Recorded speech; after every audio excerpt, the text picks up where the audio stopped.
All right, here we go. March 16th. We're getting our daylight savings back here in California. I know some parts of the country don't participate in that, but I love it when it stays lighter longer. I don't know about you guys, but that makes me very happy. All right, let's get started. I've got a couple of things to share with you guys, and obviously I want to get to any of your questions as quickly as possible. So anybody got anything pressing you want to hop in with, or get to what I've discovered that's a little go ahead, Shelley. I have a fun fact. Okay, cool. Okay, so when our time changes here in Eastern Ontario as well. But when the time changes and we fall back to lose 1 hour of sleep, our risk for cardiovascular events go up 24%. Wow. And when the time changes to go, when we gain an hour of sleep, the risk of getting a cardiovascular event drops by 21%. Wow, I wonder, that's really So why are they doing this? That is really interesting because, in reality, nothing really changes. It's just our perception of it. Yeah, well, it's the lack of sleep too, right? An hour doesn't seem like a lot, but it actually is 1/8 of our necessary sleep, It's kind of like when you travel to a different time zone. Nothing really changed for you or for your body. It's just how you react to it. It's our perception of it. It's really interesting. Yeah. Pretty funny. I know when my wife and I travel, she gets, what do they call it? What do they call that when you get into a different time zone? Jet lag. Jet lag, yes. She experiences jet lag, and I think she brings it on herself because she talks about it before we even travel.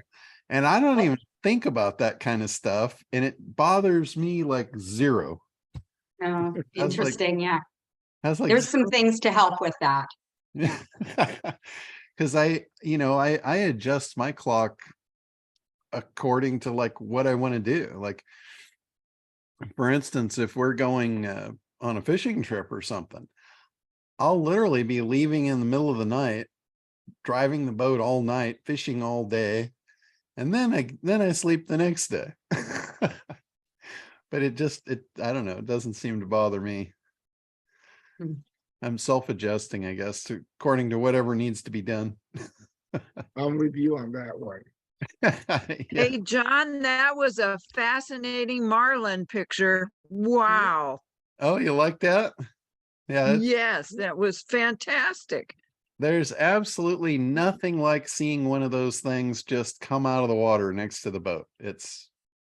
Once you see it, it's the most addicting thing on earth, I think. Well, maybe not the most, but it's up there. It's definitely in the top 3. I'm pretty fond of chocolate too, so. Oh yeah, yep. It's always on my desk. I got mine sitting right here. I got a big bar. Well, I have to break mine in little pieces so I don't overindulge. Yeah, I do the same thing. All right, so one of the things I wanted to share was somebody asked me the other day a question that I had not thought about, and it kind of like gave me a bad feeling. And as soon as I looked it up and discovered the answer, the feeling got worse. And it revolves around AI, and it revolves around specifically the ChatGPT, and actually not just ChatGPT, but all of these AI tools that we're using to generate content, whether it be images, videos, text, whatever, doesn't matter. The question that I got asked was, who owns the copyright on that stuff? And I hadn't even really considered that as a viable question because, you know, it's just machine generated and all this.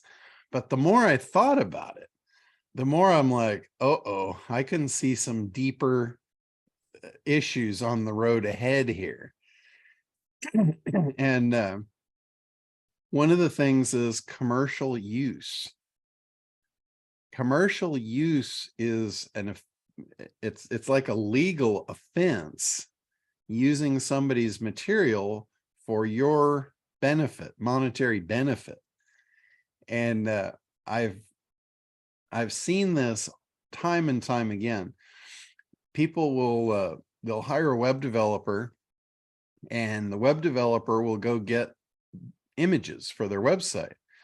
And basically they're borrowing these images from places they should not have borrowed them. And there's one company out there that's really aggressive about this. God, I'm trying to think of his name. Getty Images, $5,000 suit against my mother. Yep, there you go, Getty. They are crazy. They put images out all over the internet, and people, they're great images. I mean, they're phenomenal. So you want to use them. And as soon as you put them on your website, like Roger said, you will get this nasty little notice, and they'll be suing you for using their material. Now, to get around that, basically you subscribe to a service to get stock photos, and you pay for them, right? And you think you're getting rights to use them. Well, I used a company called Deposit Photo, and they have a really sweet deal every year. At the end of the year, they do this deal where you can buy 100 images for $100. So $1 a piece. And they have a lot of images. They have great images. So I always did that. I always paid my $100 right around Christmas time and bought my 100 images for the next year. And that's always been enough for me. 100 images, that's plenty. But last year, I get this note from them telling me that I'm using their images commercially, which I've already paid to use those images, right? And now they're trying to upsell me, telling me that I didn't have a commercial use license. And I'm like, oh, that is such bullshit. Nowhere did they say I did not have commercial rights to use stock images, right? Like, who's going to pay for stock images and not use them commercially, right? So I had a little disagreement with them, and they agreed that they didn't say I was right, but they agreed to allow me to continue to use all the images that I had paid for. And they also allowed me to continue buying them at the same rate. So they were just trying to hose people. They were just trying to upsell and all that. But when I went to ChatGPT, I went right to the belly of the beast and asked the question. And I'll share my screen here. Hopefully I don't get kicked off Zoom again for this. But I put in here, who owns the content that ChatGPT generates? And it says the content generated by ChatGPT is owned by OpenAI, the company that developed and operates the language model. OpenAI has made ChatGPT available for public use through various APIs and platforms, but the ownership of the underlying tech and content it generates remains with OpenAI. So, next question was, can it be used for commercial purposes with no limits? This is the part that's gets a little worse.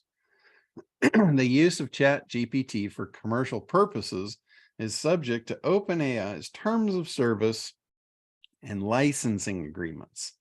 Now, I know when we signed up, we had to check a box to agree to licensing terms. I don't know about you guys, but I did not read that 40-page deck of paper. So I don't really know what all was in there. But my next question is, what constitutes commercial purposes? The term commercial purposes generally refers to any use of ChatGPT or its output for the purpose of making a profit or earning money. Boom. There it is. So if we have a website that is a business website, they could basically come back and claim you're using our content to make money or profit because you're using it to promote your business. So I'm going to have to get a little deeper into this and figure out. I went to their website. It's very, very confusing of what you can purchase and what you get for the purchase. But I'm going to follow up on this and I'll let you guys know what I find out. But what I could see happening here, I could see these guys letting everybody just run wild with this for a year or 2 or even 3. And then all of a sudden their content is all over the whole world. And then they come back with a scoop play. And they say, oh, by the way, if you want to continue using all the content on your website, you got to pay us. So this could be a trap of epic proportion. Particularly if Google buys them. Well, that's not going to happen because Bing owns them. So Bing is not going to sell this to Google, but Google is creating its own. So you're going to have another one of these things released very soon that's going to be Google's version of it. And between Google and Bing, they're basically, it's going to probably be like a land grab. And in this case, ChatGPT is way ahead. I mean, they have a big running start at this game. But there's a ton of other programs. I think some of these other programs where they're using the chat AI generators and stuff, they are actually licensing them and paying for them. So I don't know how we're covered on the front end by that. Like take Jasper, for instance. Jasper is paying for a commercial license so they can resell it as a service. I just don't know if their commercial license covers us for the use of it commercially on our websites. So that's what I'm going to try. I'm going to talk to Chip Cooper, he's the attorney at FTC Guardian. And I missed his presentation, but he just did a presentation on this, I think last week. So I'm gonna call him and have a little fireside chat, see what I can find out. But Jeff, go ahead. There's rumors that Microsoft will be embedding Bing Chat and some of the OpenAI tech into Windows 12 and also the Office suite of tools. Yeah. What is the implication there if they do that? Does that then mean that any content we generate using the operating system itself on the computer is not ours for commercial use? And that any, if I do a PowerPoint presentation, now I no longer own it? I believe so. That's kind of the underlying tone here. Now, whether they actually enforce it or not, that's a whole nother thing. They don't have to enforce this, but they are retaining the rights to do so. So basically they could hold all businesses hostage at some point if they wanted to. Especially if they don't like what you're doing with your business for some reason. Correct. It would be a very easy way for them to pick and choose enforcement. We ran into this doing, I've been involved in a short film, and we were using voice technology, AI-driven voice technology to help with our voiceovers. And we very quickly ran into that, had to keep track of what did we use at the time that we put together the sample to see if that's what the writer and director wanted. Mm-hmm. Did we have the commercial license? Because if we end up using it, do we have it? If not, then we need to go back and get it. Yeah. So that we don't get crossed up with the AI tool. Yeah. So some places that I know right offhand that you can use it for commercial purpose where there'd be no evidence or track back to you is for your research. You can absolutely use it for your analysis and act. You can use it all day long for that. And I don't know that it's really going to affect how I'm using it. I'm probably going to just keep on using it the way I'm using it until I'm told otherwise. So But I want to let you guys know, I want you to be aware of the potential exposure, and then you decide, if it's worth the risk. Worst case scenario, I think, is you're probably just going to have to remove it. I don't think they're going to go after and sue everybody monetarily.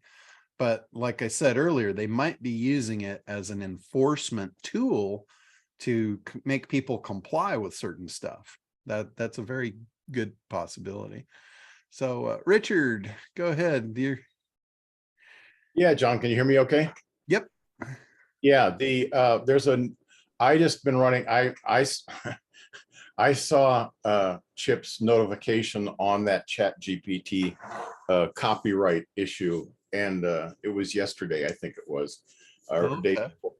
But I too did not watch it, but I came across another thing. There's a program out there called Content at Scale, and they're very much leaning on that very argument that you just put up. And so they've built their own AI that actually uses 3 different AI platforms, plus a natural language platform, plus a human text platform, plus it's automatically plugged into that service that checks for plagiarism and all that sort of stuff. Mm-hmm. Yeah. It's a little pricey. It's like 200, the base thing is $250 a month for, I think it's 8 articles, and they're long form articles, typically 2,500 words and that sort of thing. And they say it's they give you with every article the little certification that it passes the human written content testing. It's plagiarism free, and they pass the copyright down to you. For the full copyrights are passed down to you. And so they're putting the whole kit and caboodle out there that here it is, it'll pass written, it's not plagiarized, and you own the copyrights and that sort of stuff, but it's a little bit pricey. So that was just kind of an interesting footnote. So yeah, I think you're really on to something, and there is a giant flashing yellow light on exactly the concerns that you're talking about. Well, for me, there's a giant green flashing light, and I'll tell you why. I think you were with me back in around 2006, or maybe you weren't. Maybe you weren't with me at that point, but back in around 2005, 2006, I had developed a software, and it wasn't me. I didn't write the program. I'm not a programmer, but I'm an idea guy, and I can tell them exactly what I want. So I had this program written, and it was to develop content to build SEO optimized sites. And we were building these sites and basically putting AdSense codes on them to generate revenue. And all I had to do, once the code was built out, all I had to do was literally feed up a text file of keywords. I could put 1,000 keywords in a text file, feed it up into the machine, and in a fraction of 1 second, it took less than 1 second, it generated an entire 1,000-page website, completely optimized, 1 page for every keyword. All the stuff was interlinked. It all had outgoing links to major authorities, to, everything that you could do SEO wise in less than a second for 1,000 keywords. And we used that thing until Google figured out there was no way to stop it. They couldn't identify it from real content. It wasn't just content spinning. It was basically a very, very rudimentary AI system before anybody was talking about AI. I had content writers that I had paid. I had 64 of them on staff writing content. And all they were writing was pieces. They would write a sentence that had plug-in variables. And some of the variables were like benefits, and they would create a database full of benefits for any given niche. And then verbs and nouns and adjectives. So it would grab, it was a very, very advanced spinner to create content. It generated absolutely human readable English content. And Google found out about it. And the thing that was really absolutely crazy about it was it would build 1,000-page website, right? It was all dynamic. So every page didn't exist on the server. It wasn't there. When you clicked a link to pull up a page based on that keyword, it would go out to the database, it would grab all the stuff and it would randomize it and put together a brand new page every time that page was generated. So the way that Google caught on to it was by double clicking. They would click the same link twice back to back, and they could see it was generated content. So it was like we had to take it offline. My programmer, he called me in the middle of the night and he says, "We got a problem." He says, "Google's on to you." And we took the thing offline in the middle of the night, and I went back to him and I said, "Here's what I need you to do next. I need you to write a TTL record, which is a time to live." So that way it would cache the page. When the page was generated, it would cache it for a certain amount of time so it would live, and then it would automatically die at the end of the TTL number. And then it would be regenerated fresh. So I said, I want you to randomize the live time between 7 and 30 days, and I want it to expire always between the hours of 9 and 5 Pacific time, business hours. So it's not generating content in the middle of the night. So it had a very, very advanced set of parameters of how it worked. And once we turned the server back on, Google started pinging it. And that was the point where they realized we can't stop this thing. They can't identify it. And I got called into the principal's office. They actually invited me for a little interview at Mountain View, and I got to go talk to those boys. And it was really an interesting cat and mouse game because they weren't accusing me anything, but they were trying to get me to admit what I had done. So, and I never did. And I finally got down to the brass tacks and I said, "What do you guys have me here for? What is it that you want?" And they said, "We want to know your intentions." And without admitting guilt, I just told them, I said, let's just say my intentions are strictly honorable. What I build for myself, for my own private use, and it will never be available open to the public. And I thought that was going to be good enough for them, but it was not. And within a very short time frame, I'm thinking within a couple weeks, they threw content out the window as part of their algorithm. They couldn't trust it anymore. So I probably forced that hand. That's when they went to link building. So that was kind of an interesting story. But when they did that and they threw content out the window at the end of that reign, because I made so much money with that program, basically selling ads back to Google. They were paying me to drive traffic to their ads, and their ads were on my 1,000-page websites that didn't really exist. It was pretty cool.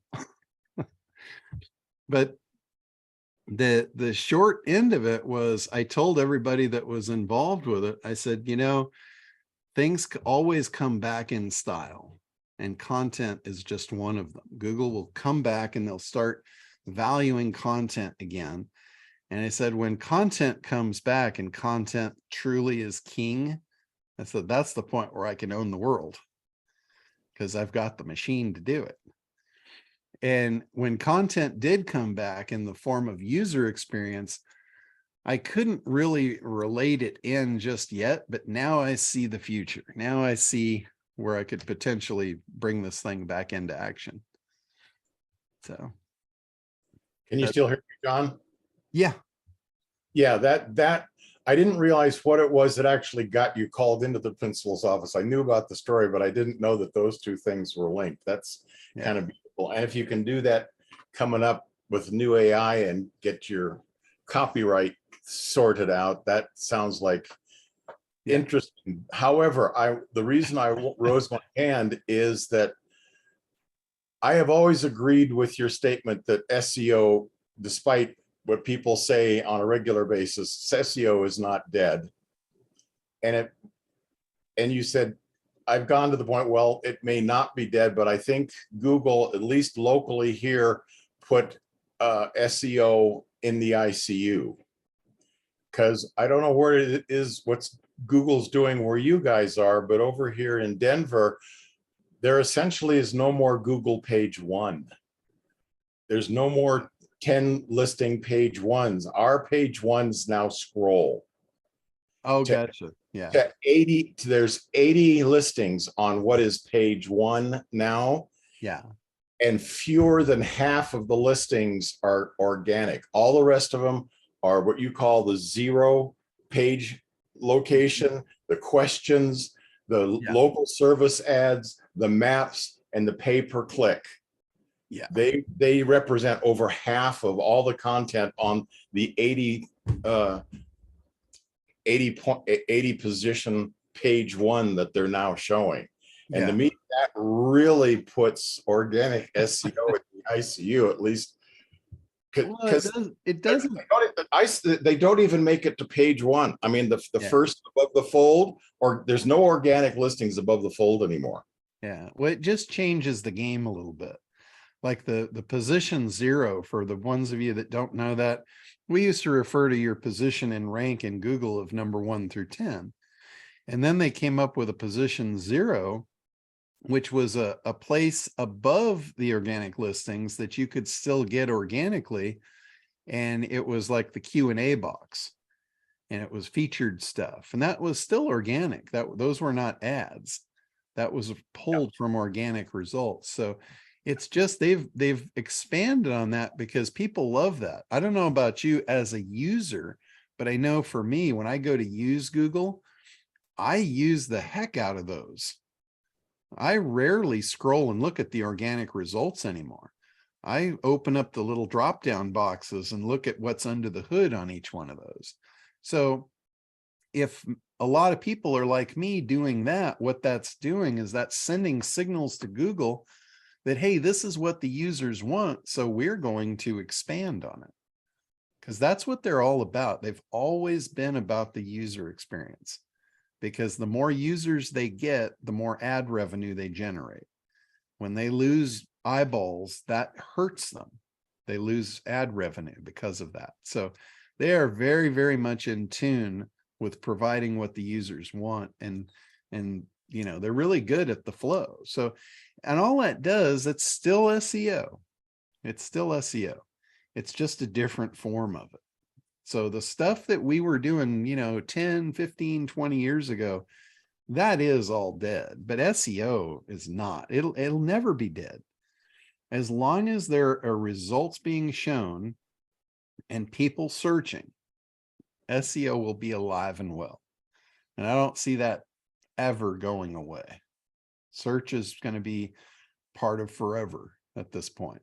Until, you know, until they put the little chip in your brain and you can just think about stuff and the ideas just pop into your head magically from Google. That then I might consider saying, okay, well, yeah, SEO's done. But until then, I'm going to hold my ground on SEO's alive and well and living in America. So are you suggesting the switching more to that position 0 type strategy, trying to get that working? If you want to be at the top, yes, absolutely. It doesn't look to me as if Site Pop can help with that position 0. I think it will. Yeah, it's clicking on first results. That is a result. It's just shown a little differently. Oh, it's still clicking on the results. It will click on. Yeah. Oh, yeah. I didn't know it will click on those. That's important then. Yeah, absolutely. All right, Gary, unmute there. And mine's just a real quick question about a comment you made earlier, or someone made about Microsoft integrating this into their software. Will moving to open source software solve that? from a copyright. You mean an open source computer program, Right, like operating system? operating system and or an alternative to the Microsoft Office. Yeah, Suite. absolutely. Yeah. Microsoft doesn't have any control outside their borders, really. So if you're using Microsoft products, you're inside their walled garden, and they're gonna feed you, you know, whatever. I absolutely hate the idea that they can reach into my computer in the middle of the night and restart it. That just, I mean, that I'm normally Here. I'm normally, you know, pretty relaxed, laid back, chilled, but that shit would make me go postal. If I knew who was behind that and we were in the same room with a gun, they'd be gone. I mean, seriously, that pushes me over the edge. I swear that's something that is just, I am very non-tolerant of that. But anyway, Jim, go ahead. Yeah, I just wanted to follow up when you were talking about ChatGPT. You said you're going to continue using it the way you're using it. And my question is, how are you using it? I'm using it to generate content. I'm using it to generate scripts for AI robots. I'm using it for SEO purposes, for content, for websites. I mean, I use it all the time now. So it's really just a ask forgiveness approach. Yeah, that's what I'm permission. Yeah, that's what I'm Okay. with. Yeah, that answers my question. If at some point we got to pay a license for it, anybody that's using it is probably going to be making money with it. And at that point, it'll be worth paying a license. And if you're not making money, then it's probably worth just removing the content, because if your content's not making you money, then I don't see any value in it. Yeah, I have lately, I'm writing sites or content for whole sites now. Yeah. And I'm also being careful to go in and edit and rewrite.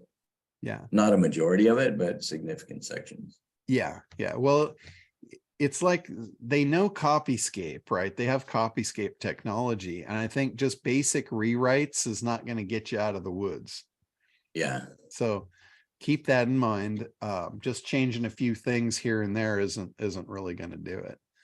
But, you know, like I said, I don't see it as a real big threat at this point, and it may never get there. I just want to make you guys aware of it. So, well, one thing that's interesting is I'm doing a website for a guy who does plumbing, and I'm not going to mention the brand of the whole house water filtration or reverse osmosis or under sink filter systems that he's using. But when I was pulling content for his site, I referred to their site, and ChatGPT is pulling copyrighted information and yeah, spitting it out. Yeah, exactly. That's kind of interesting. That could really be a whole argument in itself. You know, at some point, if they wanted to press the issue, I actually would see that the whole issue going to a Supreme Court level for a decision because of that. Because where's ChatGPT getting its information? Exactly. You know, it's pulling from copyrighted sources. So yeah, the argument, it's a good, valid argument all the way around the board.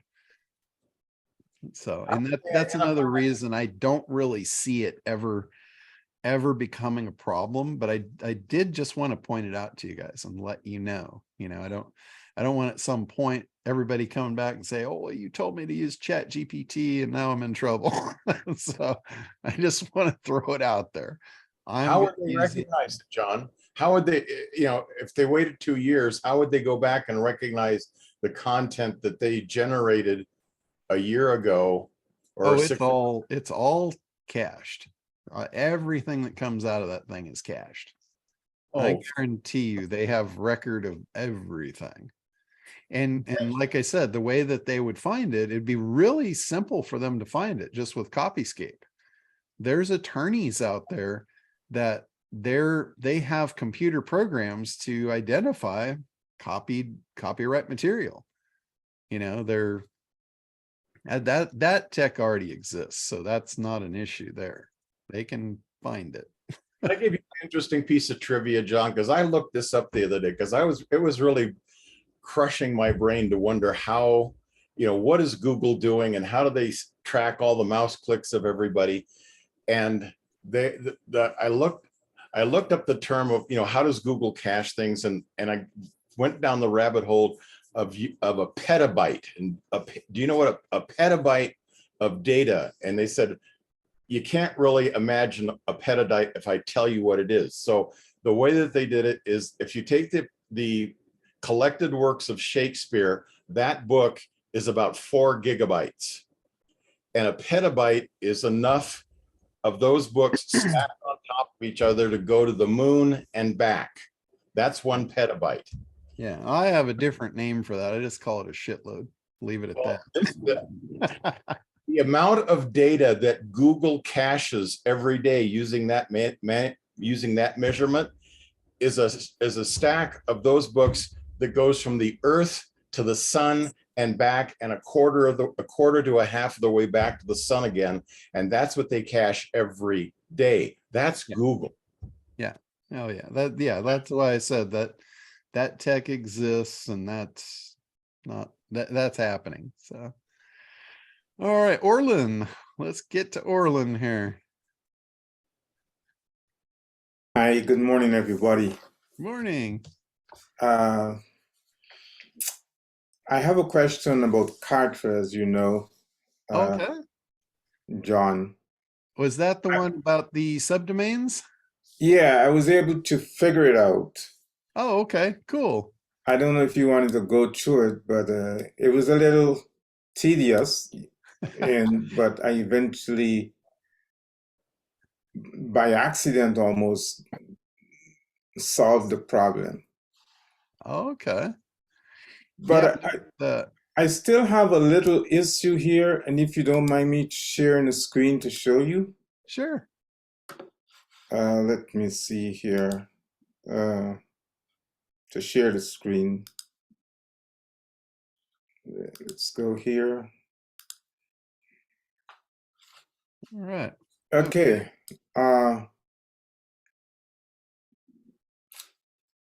In campaigns, you create your campaigns. Could you hear me clearly? Yep. Okay. Why is it when you complete that, you have to go to pages to see the finished work?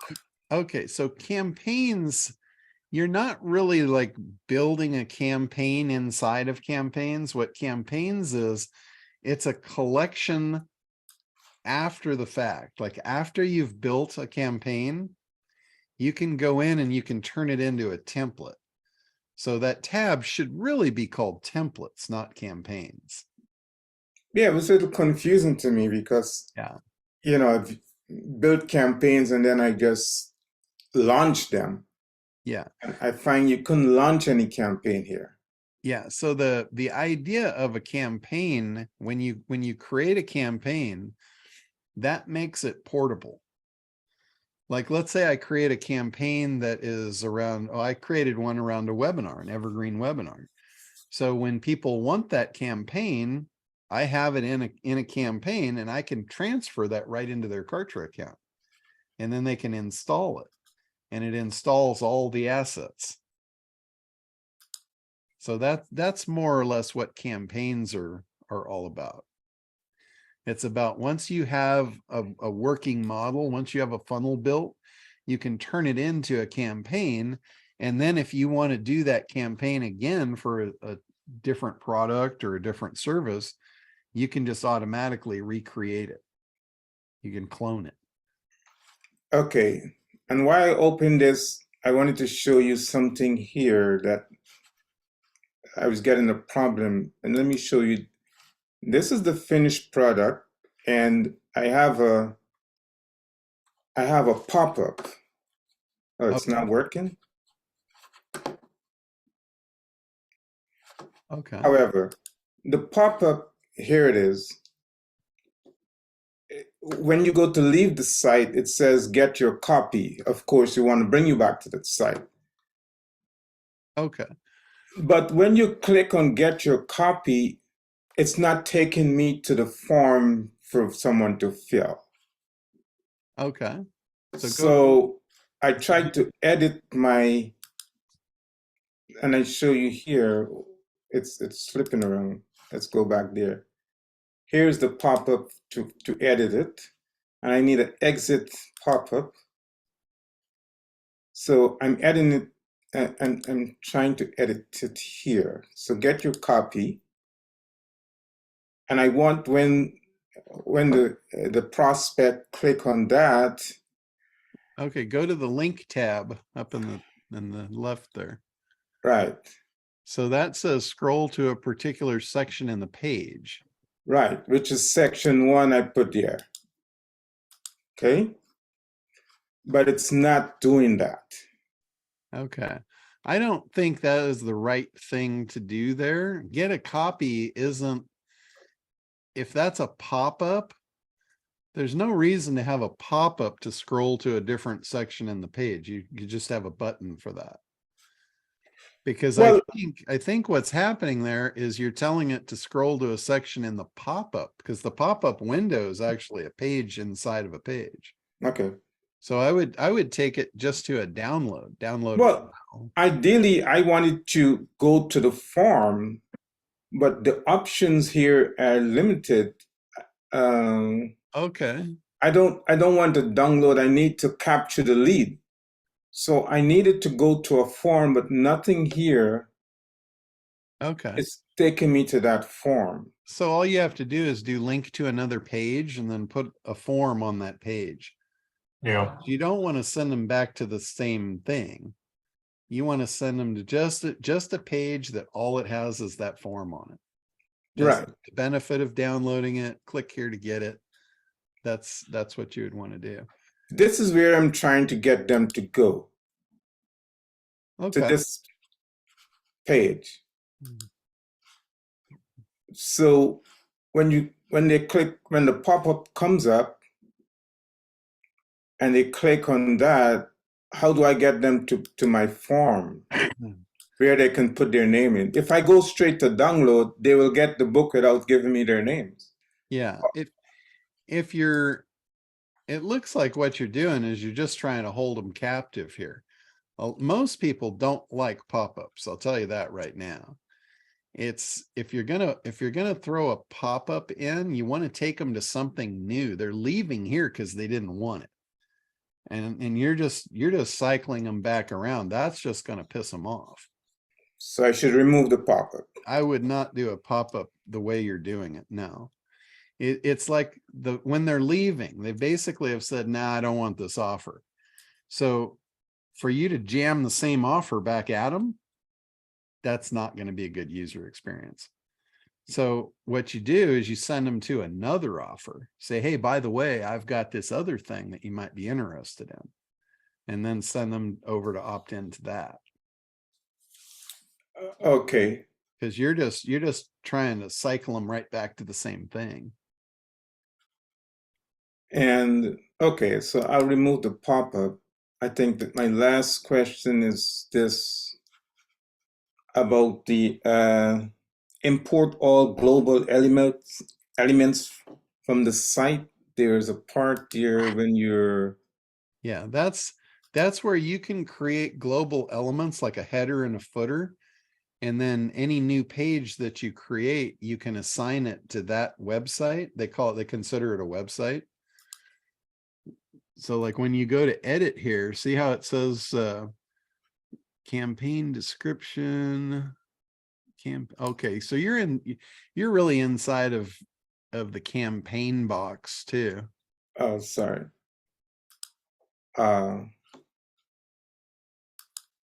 I saw it earlier. So the question is, should I do that? Should I import all the global elements from the site? The reason that you would want to do that is if you're creating a bunch of pages and they all had the same header and footer on them, or let's say they all had the same attributes and assets and all that stuff, and you want to be able to clone those pages and be able to update them all at once. Like, let's say you had 10 pages in your campaign, and the end of the year, the copyright changes to the next year. Yeah. You don't want to update 10 pages. You can update one, they're all attached, and it updates all of them. But when you're doing that, it adds another layer in there where you have to attach that new page to that same site that has that criteria to it. Does that make sense? Yes. So when you add a new page, it'll ask you, does this page belong to a site?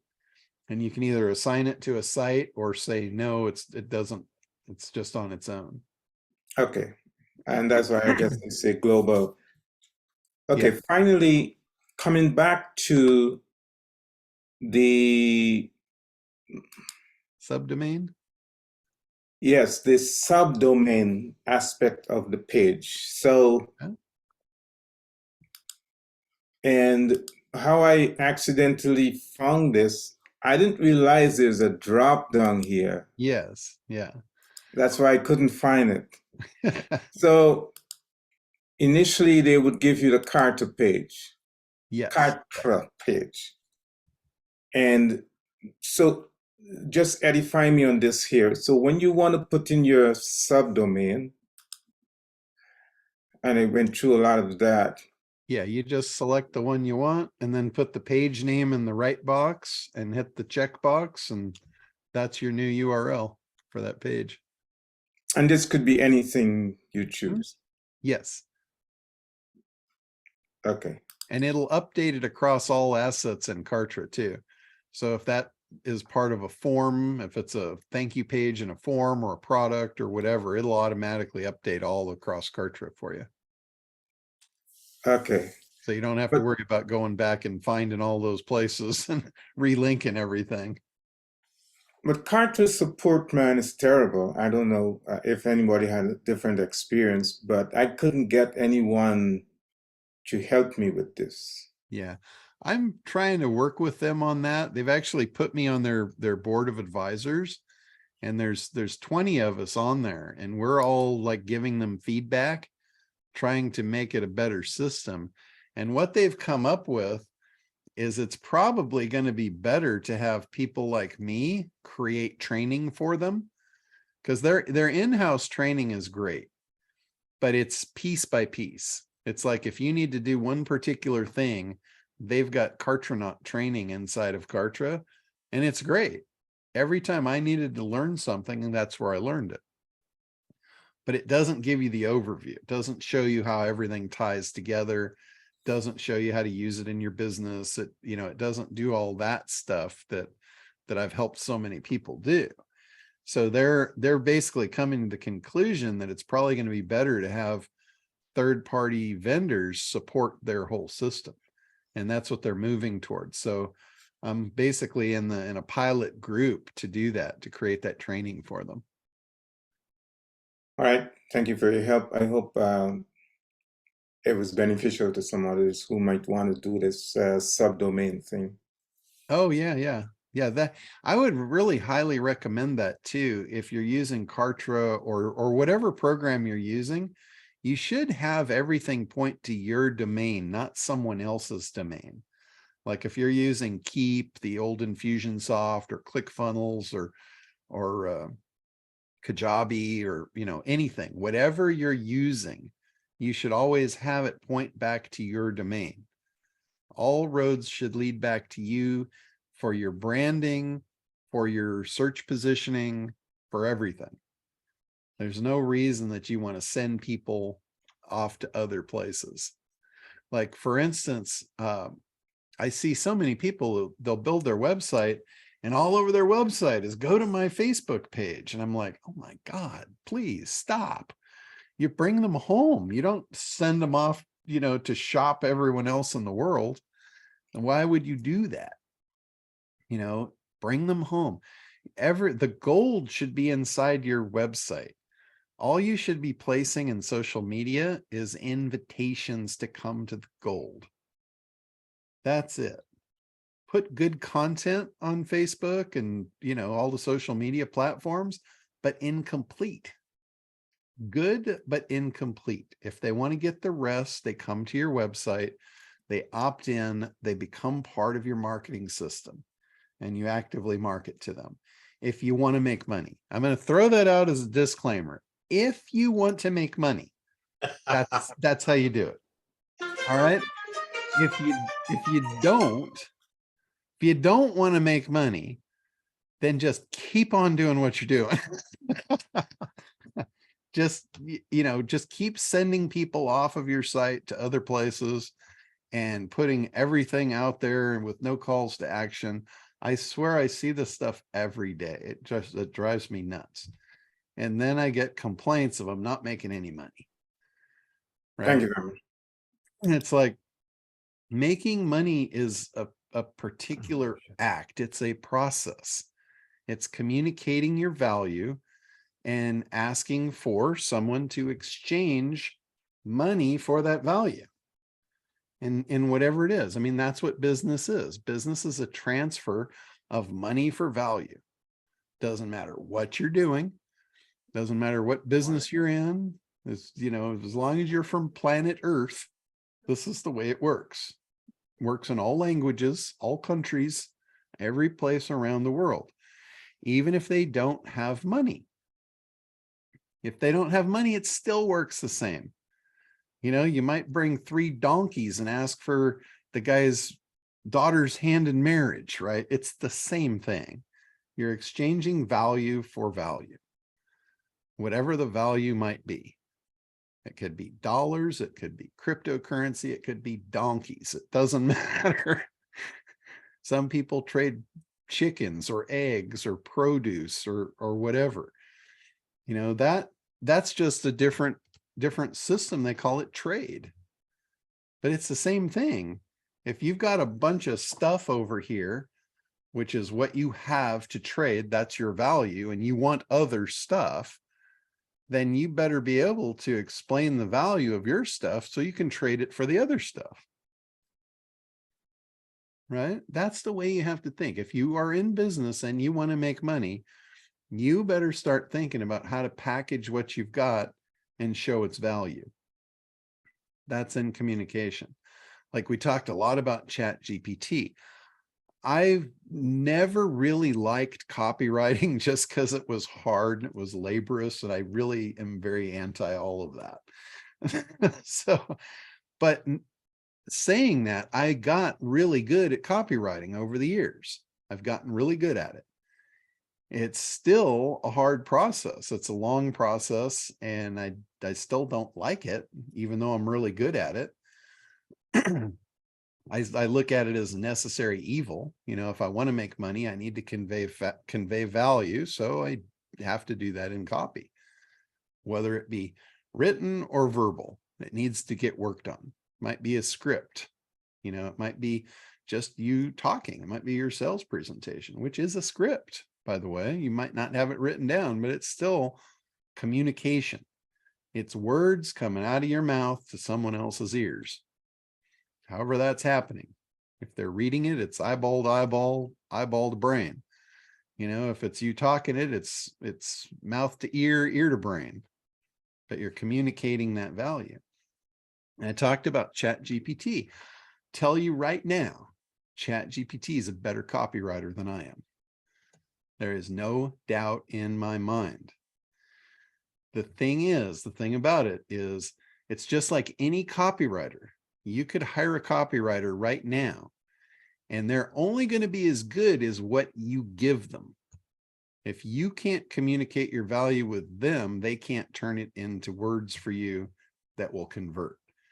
You know, maybe, I guarantee you all know what you do, right? Whatever it is that you have to sell, you know about it. You have specialized knowledge of that thing that the copywriter doesn't have. You might not know how to put it in words to sell it, right? That's what he does. That's his job. But if you don't tell him what you know, he's not going to be able to be very effective for you. And that's the same thing with ChatGPT. You have to convey what you want. You have to give it enough information that it knows what it's looking for, what it's working with. So it's only as good as what you ask it. You have to really understand that. Like in a lot of cases, and the more I use it, the more detailed the questions are that I'm asking it. My questions at this point could be 3 or 4 paragraphs long in a single question. And because I'm trying to get everything as quickly as I can. I don't want to sit here and ask it one question at a time. I'm just going to tell it everything it needs to know and then form that in the shape of a question. And it totally gets it. It blows my mind how good it is. It really does. It's absolutely an amazing thing. So, all right, Natalie, I'll get off my rant and rave here. And that's okay. You can continue to do that. So the chat. So the way I've been using it, which has been really interesting, and I do have a question after that, is that I'm in the mortgage industry, localized, and I have teamed up with a couple of realtors, and what they've decided to do is reach out, because we're talking about the avatar, we're talking about getting to the right group. So we have a couple of groups. We have our first-time buyers that have never experienced a house. We have our move-up buyers, which have their first one, but they want the equity to the second one. We have our soon-to-retire buyers, which are your late 50s, early 60s, that are thinking, what are they going to do when they retire? And then we have the investors. So what we did is I created a program that's a little bit unique. I'm trying to think out of the box, and I'm claustrophobic, so I don't get into a box. I'm always thinking out of a box because I'm claustrophobic. So thinking of that, I used the chat, and I had them create this fun program. So I did a brain dump into the chat, and then I said, write this like a first-time buyer that's never owned a home. And then I said, so that they would adapt to that. And then I said to do it as a move-up buyer, and I put a couple of things in there. Kids getting too small, so the house, or the kids are getting too big, so the house is too small now, that kind of thing. And then getting into, less maintenance for the retired. And I had them change the verbiage for each type of generation, and it nailed it 100%. Yeah, it is. So now we have a program that we can gear towards 3 different types of generations, which is really good. Yeah. The other thing that you might do for your specific situation is, since you're selling real estate in a physical geographical area. I'm doing the mortgages for the real estate in the geographic area. Okay. I don't know if this would work necessarily for the mortgage, but it might. I'd make it work. What is it? What you could do, a lot of times, if somebody is looking to move into a new area, they're not familiar with it.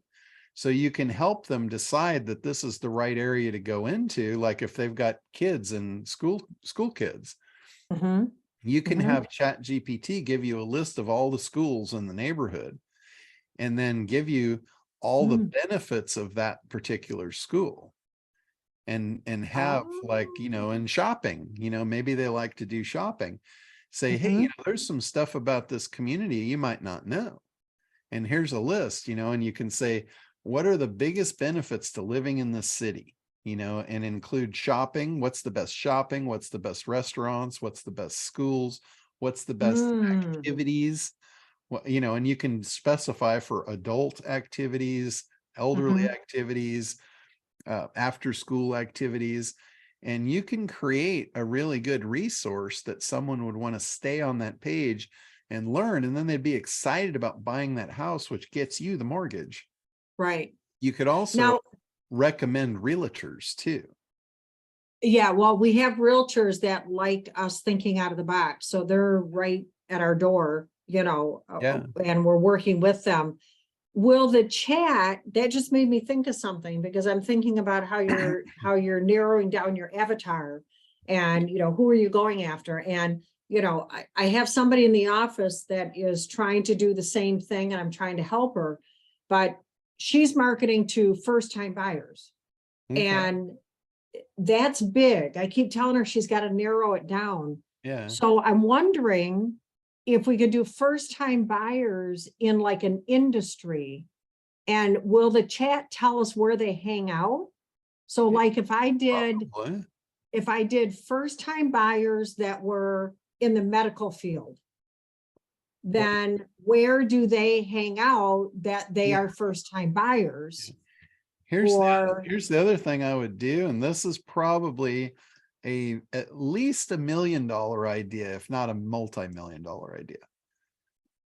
So everybody that comes through your company that gets a mortgage, yep, you should be putting them on a funnel process that follows up with a ton of affiliate offers. You should be creating affiliate relationships with everyone in that community. You should make a directory of all the businesses in that community. And as soon as they get that mortgage with you, and they're in the house, you invite them to be an exclusive member of the community resources group. They can get access to discounts from all the local vendors, and you can go out and you can create this with all the local vendors. Hey, what are you willing to give to my group if I push business to you actively? So not only can you get them better deals, you might be able to get some cash shoveled your direction as well. That would be something that I would seriously consider doing if you're, regional. Right. And right. And I'm regional. And they've qualified to be in this group by getting a mortgage through your company. That is also a benefit of them getting a mortgage through you versus the other ones. Right, because then they'll get all these referrals of companies that they can go to and get service from. And then in turn, those people are going to love us because and who do you think we're giving them a shout out? Yeah. And who do you think they're going to recommend for mortgages? Right. Right. Yeah. Yeah. That would be an incredible way to build that. Wonderful idea. Wonderful idea. And I just got my own personal computer, not a work computer. So I'll be signing up for your affiliate program. Okay, cool. That was my goal. Get the computer, sign up with you. So that's what I'm going to do. Awesome. All right. Well, thank you for all your help. It's been amazing. And I'm looking forward to every single day that I come on here. I learn something new and implement it. So. Yeah, well, you just keep asking questions, because there's a lot I could give you that I wouldn't think of until you ask. So. Okay. All right. That's a deal. Thanks, John. I'm probably the closest thing to a bottomless pit of information you're ever going to find. I just hope some of it's useful. Very useful. Thanks so much. All right, Rashid. Yes. The thing that you just told Natalie, can a realtor do something similar, take their area and build a relationship? Anyone can do this. Let me tell you where that thought came from originally. Okay. I had a woman come to me. This was way back. This was probably 20 years ago. She came to me. She was setting up a business to sell maternity dresses.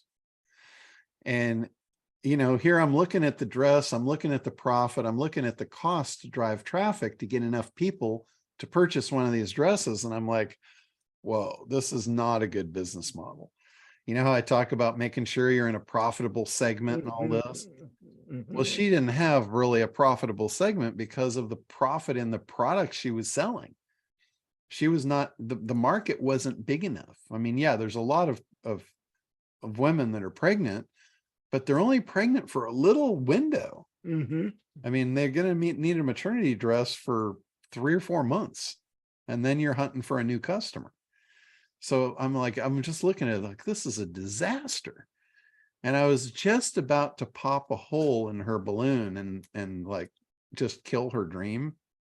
And then it came to me and I said, here's what we're going to do. We don't need to make money on the dress. We could literally give the dress away for free. And she freaked out. She's like, I have kids to feed. I can't like do this as a charity. And I said, no, this is not going to be a charity. Believe me. I said, instead of you making a few bucks on each dress, every time you sell a dress, even if you don't make any money, you're going to make potentially tens of thousands of dollars every time you sell a dress and don't make money. And she's like looking at me like I'm from Mars. She had no idea where I was going with the conversation. And basically we built out an 18-year funnel for her. And it became, you know, the book, What to Expect When You're Expecting. That book is a referral guide for everything you're going to need to buy. And I basically showed her how to put affiliate links, how to set up an 18-year funnel and become the trusted source of that expectant mother every step of the way. She was going to be there in her ear, ahead of the curve, telling her what's next. Like, hey, you know, the kid's going to be teething soon. Here's some stuff that will help get you through that, because here's what's going to happen. You like to sleep, probably. Yeah, it ain't going to happen without this. So you're literally helping her throughout the next 18 years, just showing her what's on the road ahead and the products that are there that she's going to need for the next 18 years. Imagine how, most of you have probably had children. You know how much money you spent in the first 18 years. Well, I don't think it ever stops there. And sometimes it gets more costly after that. Right. Because the shit they want gets more and more expensive the older they get. But imagine being able to be the middleman in that. Imagine being able to get just even a little cut. Even if you got 1%, how would you like to have 1% of everything spent on that kid? Imagine the money, the wealth that you could generate by giving away a maternity dress. You could literally sell it below cost to get the business. You know, that's one of the things Perry Belcher says. He says the person, he who can afford to spend the most to acquire a customer is going to win, because he knows how to monetize that customer. It's called lifetime value. What is the lifetime value of your customer? Like for Natalie, the value, if she stops at the mortgage, that's how much the lifetime value is. They may never buy a house again. That lifetime value is capped. But now if she switches gears and takes this model, what's the lifetime value? That person moving in is probably going to want to paint. She's going to find a painter that's going to give her 5%. They're probably going to want to do landscape. So she's going to find a landscaper. They're probably going to want maintenance on their yard. They might want a pool man. You know, they're going to want all kinds of stuff over the next who knows how many years. And if she just makes a little cut of that, it's going to dwarf what she made on the mortgage. Guaranteed. That's called lifetime value. So what she might find is she could cut the cost of her mortgage, help her person on the front end acquire more customers and get more lifetime value. Right? That's creative thinking. And I know she doesn't fit in the box. So now her eyes are open to the light on this. She's never going to go back in the box again. So there, I just solved your claustrophobic issues. But everyone is the same. You all have lifetime value. Whatever you sell, if you think that's the end of the show, you just put yourself in a box. Most of my income comes from outside the box of where I make my first sale. Most of it, the vast majority of it. And it allows me to live a pretty nice lifestyle because I've created income off of everything. I don't do anything. I do not look at customers as a one-shot deal. I do not treat people as throwaways. When somebody steps forward and decides to work with me, I am here for you forever. I'm probably going to know what you need every step of the way, and I'll be able to guide you there. And yeah, I'll make a little bit of money off of the vendors that I bring to you. Do you care? You care about that? No. That's just like I'm putting a tip jar out. You're just putting a tip in the jar for the advice. Mhm. And it's saving you a lot of money, a lot of frustration. Like, I know people that are paying for all kinds of stuff they don't need. And I know other stuff that they do need that could save them a lot of money and get them a lot more value. You know, just that easy. That makes money for me. It saves money for you. And you're giving me a tip without it coming out of your pocket. It's a very, very good relationship to create with everyone you do business with. Be there for them. You know the business. You know more about it than they do. That's why they came to you in the first place. So be there. I talk about the story building, how you build a story around what you're doing to provide value. And in the story, you always create a villain. There's always a villain in the story that's going to keep the person from getting what they want.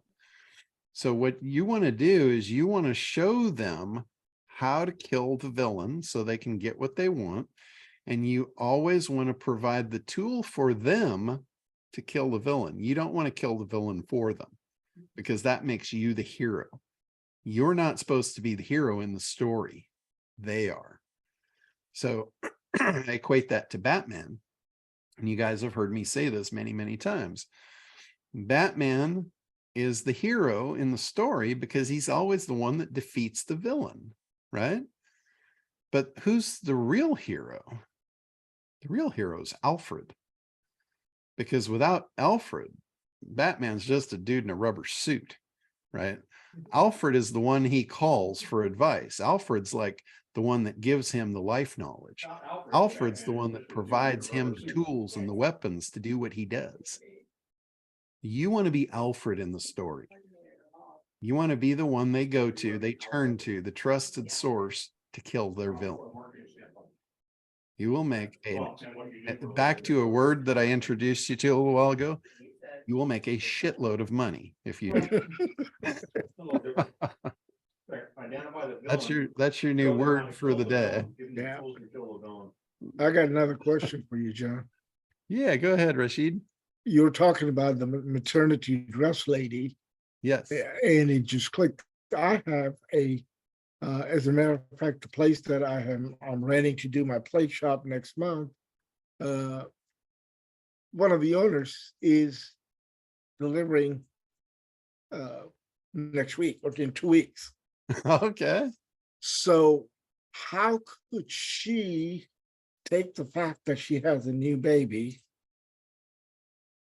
and she has connections with other business people because it's an office, a shared office type environment that she's in. It may not be the only one, but she's also a networker and she has connections with businesses around. How could she, while she's raising the baby, not having to worry about going back to the office and or as a side gig, do something with that? That's the whole thing I just said with the whole maternity dress thing. The fact that she is having a baby makes her an expert on having a baby. Right? That automatically, just by default, she is going to be an expert. Right. She is going to learn things along the way. She will probably research. She'll probably reach out to friends and leverage information from others. She's going to be an information gathering machine of how to protect, nurture, and bring that child up. Right? That's very valuable information for a new mother that's never been through the process before. Right, and she's a new mother. I So think this is her first baby. yeah, so anybody doing anything for the first time makes you an expert. If you're successful, if you have a successful baby, it makes you successful, right? You're an expert. You could show other people how to do it. Right? If you took somebody that say they were raising an athlete, they're going to try and raise a champion. Mhm. There's a lot of people that have, high income households that they would spend a lot of money to learn how to do that. Mhm. And you could just ask ChatGPT, how do you raise a champion, and become an expert. Right. No, so I mean, you can build a business flat out of thin air right now. who would be her ideal customer? Affluent families having kids. Fluent families having. Well, that's not right. That was based on if you want to build a champion. If you want to build a champion kid, if you want your kid to be a champion, you would go to affluent households. And This is just a lady having, and it's, I mean, she may not even be interested in doing that. The fact that she's having a baby, it's just like Natalie, I'm out of the box thinker. Yeah, So, well, the whole lesson to that is anything that you have done successfully makes you an expert. She could literally take any subject matter that she knows about that someone else would want to pay to have that knowledge, and that makes her an expert. And that gives her a viable business. Now you have to use the ACT program to look at that and make sure you've got a profitable segment. You're not wasting your time. But it just makes some limitless possibilities. So right now, she would be a good resource for women who are still pregnant or just getting pregnant, or who just found out they're pregnant. Yeah, I mean, she's there's a lot of 8 months women. ahead. There's a lot of women that have had infertility issues. Right. And then they finally got it right. They finally figured it out. I mean, just think of the possibilities. Anything that anyone wants to do, that's the timeline exercise. You could just literally scan the world looking for people that want something that don't have it yet. And you figure out, okay, why do they not have it? What do they need to get it? That's my product. You're talking about an unlimited number of opportunities to generate cash flow there. Again, you have to look at the circumstances, and do we have the 3 pegs of a profitable market? Is there enough people? Is the problem big enough? Do they want the outcome, enough to part with the money, and do they have the money? If you can check all 3 boxes, it's a green light. It's a go. So you just brainstorm ideas till you find one that you have specialized knowledge in, and you can green light the 3 things to the profitable market, and you're all go. You're all go. And you don't have to spend a bunch of money to do that. I mean, I can't tell you how many of those things I've done sitting in my jacuzzi in warm water with my eyes closed, just cooking up ideas like that. Right. And I can literally almost do the 3-leg process in my head on almost anything, just by logic. Is the market big enough? You can answer that pretty much by logic if you know anything at all about that market. You can also answer the question logically of, do these people have the money? Can they afford this? And then you can also answer the question logically of, are they going to want it bad enough to spend that amount? Those are logical questions. You don't have to do advanced analytics and research on that. You could literally ask your own AI. Just ask yourself. Right. Sound right? Ask your own ChatGPT.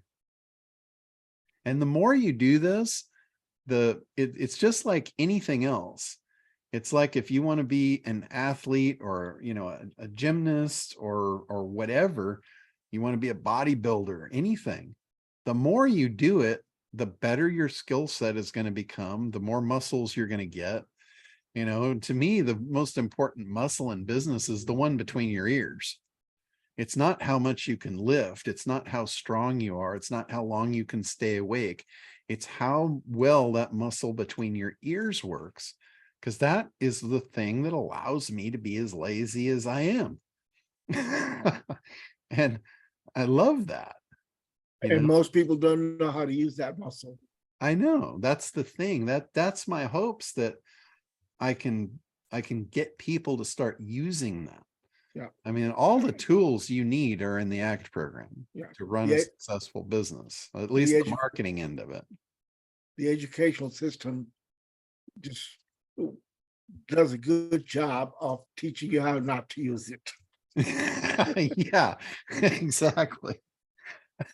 I was never big on the traditional educational system. It just didn't work for me. Going and sitting in a classroom for every day for a few hours where they trickle little dabs of information. That's why, you know, right now, I could tell you right now, I could go to a 2 or 3 day seminar. I could take in enough information to become an expert in almost any field that exists. And I could come out making money with it on Monday morning. I can almost guarantee you that. Now, maybe not brain surgery or, you know, stuff like that, but anything reasonable where I can learn a skill set from a speaker. I guarantee you I can take enough out of his head in those 2 days that I could be making money with it on Monday morning. John, it's because the educational system is designed to create consumers. Yeah. It's not designed to create entrepreneurs. It's two completely different brain configurations. They don't want free thinkers and entrepreneurs. They want people that are going to get a job, work 9 to 5 for 40 years, get a pension, you know, et cetera, et cetera, et cetera. They don't want people that hell, think outside the box. What's a box? Forget it. Yeah, no, I was so, my whole fabric of my being was so against school, it was ridiculous. I mean, I just fought it and cringed every inch of the way.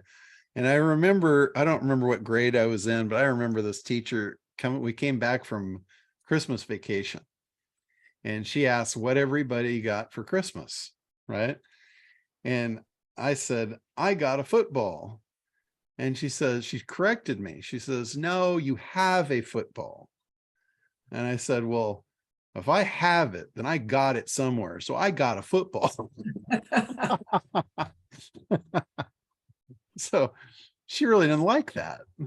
I didn't really care. It also depends on the kind of school you go to. Yeah. Because I went to 3 universities in medical school. I did my first 2 years at Université de Montréal. I did my 3rd year at Harvard and my 4th year at McGill, because I got married after my 2nd year, and my husband wanted to go to Boston, and then he wanted to come back. So I got experience in 3 universities. And 2 of those universities, Université de Montréal and McGill, if I asked a question, people would look at their watches and say, oh my God, there she goes again. If I asked a question at Harvard, people would come after the class. That was a good question. I wonder how we would solve it. And we invented a whole bunch of things which are now used everywhere because we were asking questions. Most schools want to teach you how to pass exams. Yeah. How to learn, not how to explore. And that bothered me a lot. Yeah. Yeah. That's exactly right. Most schools are not really about you thinking. It's about you learning repetition. Exactly. And once you know it, don't ask any more questions, because we don't need to know anymore. Yeah. Yeah. Well, my dad, it's interesting. My dad was very much into school. He was very, very like focused on scholastics and stuff like that. But he kind of taught me not to be, which was interesting. It's an interesting conflict. He played a game with me every day. And he would always come home from work. He'd sit there and read his paper before dinner. And at some point between the time he sat in that chair and we go into the dinner table, he would always call me over and he'd ask me the same question every day. And the question was, what did you learn today? And I got to tell you, the only way that me saying nothing would be an acceptable answer is if I was in a coma. No was not an acceptable answer. And the game kind of, I mean, the game progressed, and the more I played the game with him, the more I wanted to impress him with what I learned. And I guarantee you, I wasn't learning stuff from school. I was learning things from observing things around me. So all day, I walked all day looking, how does that work? Why does that work that way? And that's the kind of stuff I would bring him of what I learned each day. And he taught me to use the muscle between my ears. And I think that is what has given me a massive advantage, you know, to this point. I've used it in everything I've ever done. I am still looking for, why does this work? What makes this work? I want to know the why behind everything. You know, you talk about questioning. I question everything. And I don't necessarily take the answers at face value either. If they don't make sense to me, then I keep on probing until I figure out why it actually works. Because most people that I'll ask questions of something, they're giving me superficial answers because they don't know. And that's not their fault. That's okay. I can just learn. I can come back and I can tell them why it works. I think asking questions is all about everything, actually. Yeah. Yeah. It's the way you exercise that little thing between your ears, the muscle. That's a really important.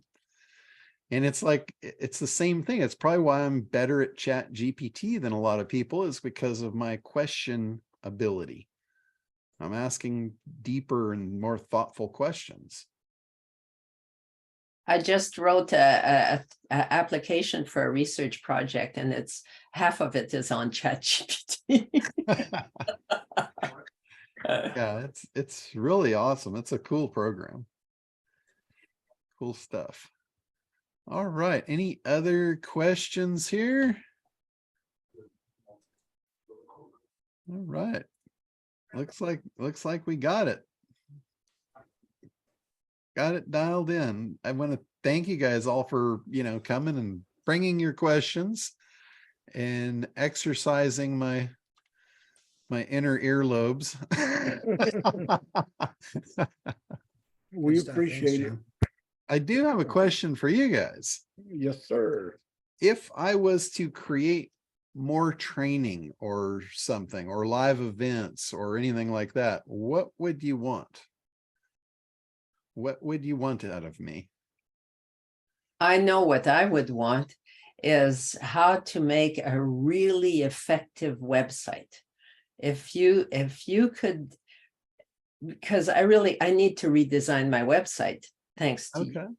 But I would like you to tell us what you would put as a banner, what you would put as questions that you ask customers, how you would get the customers to sign in on your website, you know, like how to press the buy button, that sort of thing. If you had something on that, that would be important to me anyway.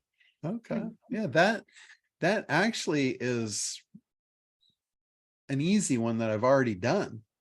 Really? Because that is what you just described, was a marketing funnel, marketing process. And that should be what your website is.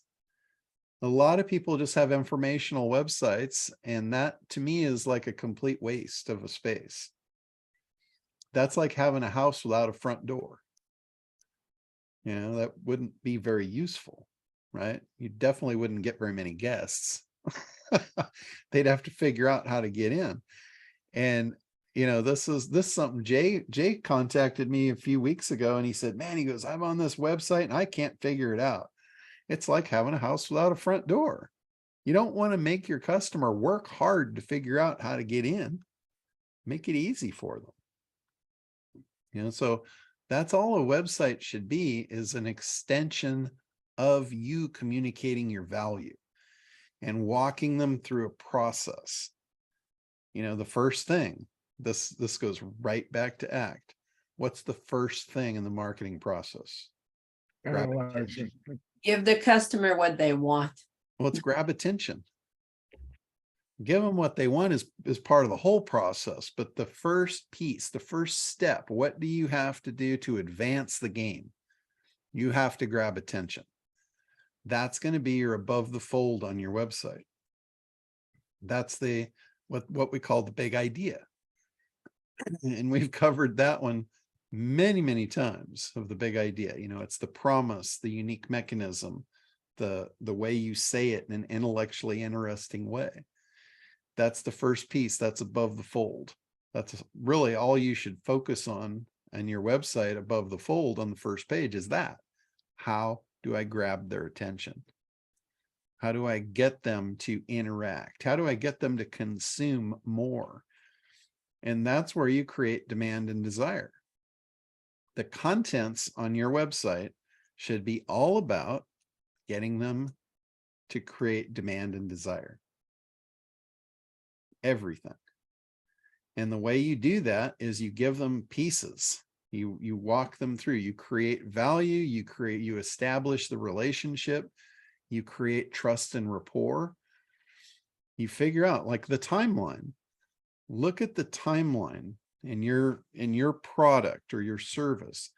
You look at, okay, they're over here. This is their current state. This is where they are. They're frustrated. They don't have what they want. If they knew how to get it, they'd probably already have it.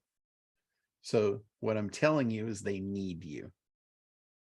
You have to figure out how you're going to convey that, how you're going to convey the value of what you have to get them to take the journey. They have to walk the path with you if you're going to do this process. That's what they call a funnel, or a marketing process, or a sales presentation, whatever you want to call it, doesn't matter.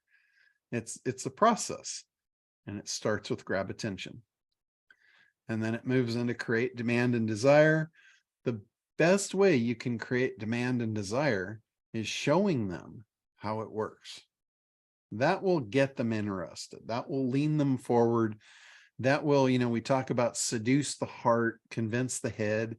You're seducing the heart with the promise of what they want. So it's very important you understand what they want, why they want it. And then you're going to have to convince the head. That takes logic and reason. That's where you're showing them how you're going to get them what they want is going to convince the head, right? That's how you do it. And if you give it to them in pieces, you can build up this like relationship. Have you guys seen any videos where they do a video presentation and they sit you in a car? You get to go for a ride with them. You know, they're taking you on an adventure, because they're moving you. And, you know, this works in the dating world too. Any dating experts that are teaching men how to get women to fall in love with them, you have to move them. You move them from one place to another. It's like you're creating an experience. It's the same thing with a customer. So if you're in your video, you say, hey, you know, you meet them at a certain place in the video, and maybe they're, you know, like in their house or whatever. And you meet them there in an intimate environment, but they don't keep you there. They say, well, you know, I've got the stuff in my office. I'm going to show it to you. Let's take a ride. Right. And they take the camera and they follow. You get in the car with them. And now you're riding to their office and they're talking to you, you know, just like you're riding in the car with them. They're creating an experience where they're moving you from one location to another. That's the reason. Remember, I always ask the why. I saw this and I'm like, why in the hell are they doing this? And now I know. I know why. They're moving you one place to another. They're creating an intimate relationship. They're taking you in the fold. They're bringing you into their private life. It's relationship building, right? And then they get you to the office, and now it's like you're in the Bat Cave, right? And Alfred's about to show you the magic. He pulls up the computer, shares the screen, says, hey, here's how it works. This is what I'm doing. This is what's going to get you what you want. If you just do this, look over my shoulder, I'm going to take you there. You're helping them get what they want. You're convincing their head that, hey, this person knows the way. I don't have to worry anymore. I can trust them. They know the way. They're going to take me there. Their desire to purchase from you and get that outcome is going to go through the roof. The more you give them, don't worry about giving them too much. The more you give them, the closer you get them to the outcome. As long as there's a piece left that they still need from you, they're going to buy it. The closer you get them, the more they'll spend to get there. This is where you can take them very early in that journey, and you can change them from a prospect to a customer very early on. You can do that with what they call a tripwire, a splinter offer. Some people call it a loss leader. It's a very low cost thing, but it changes the dynamic of the relationship now. Now they're no longer a prospect, they're a customer. They have entrusted in you and given you money. Even if it's $1, changes the relationship. Once they pay you, your ability to get them to pay you more goes absolutely through the roof. And isn't it true also, though, that I forget who it was that said, it may have been Jay Abrahams, he doesn't even say hold anything back. He says, give them everything. yeah, He says, once you do that, because that's what you do with your SEO, is you give him everything. It's wow, that is amazing. You know your shit. I have no desire whatsoever to do that. Would you please do it for me? Right? yeah, that's I've done that in training. Anytime, like when I was selling commercial SEO, anytime I got like what I would call a hard case client that I knew was going to be a real problem, they didn't want to pay for it. They were going to be cheap, all this stuff. And I knew up front, I don't want to work with this person. So what I would tell them is I'd say, I'm not really taking on clients that are not really up to speed on what I'm doing yet. So what I would recommend is you go through my training course. And then once you've gone through that, then we can talk about taking you on and having us do the work for you once you understand what we're going to do for you.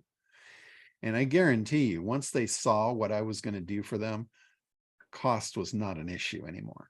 They were thankful. They were not a pain in my ass at all. They were thankful that I was going to take them under my wing. Versus if I took them under without that, they would have been a thorn in my side, made my life miserable. And I don't like misery. I will not allow people to drive thorns in my side. That is just not happening. So that's how I solved that problem. But Helene, that's what your website really should be. It should be a marketing wing of you communicating your message. Once you create that demand and desire, any objections, you can eliminate objections very easily on your website with a Q&A. When you get them to that point, say, hey, there's some commonly asked questions, frequently asked questions. If you're not sure you're ready to move forward yet, check out the FAQ section of the site, and I think it will help you. And if you still are not sure, let's get on a call and offer them the ability to schedule an appointment with you. Your website can do every one of those things. No problem. That's how you lay it out. That's how you form it. You have places in there that during the process, you get them to opt in. That's them putting their hand up. That's how you finish the communication, all with autoresponders.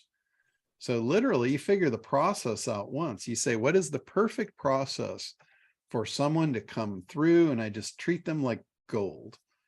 This person is the king or queen of the relationship. How would I treat them?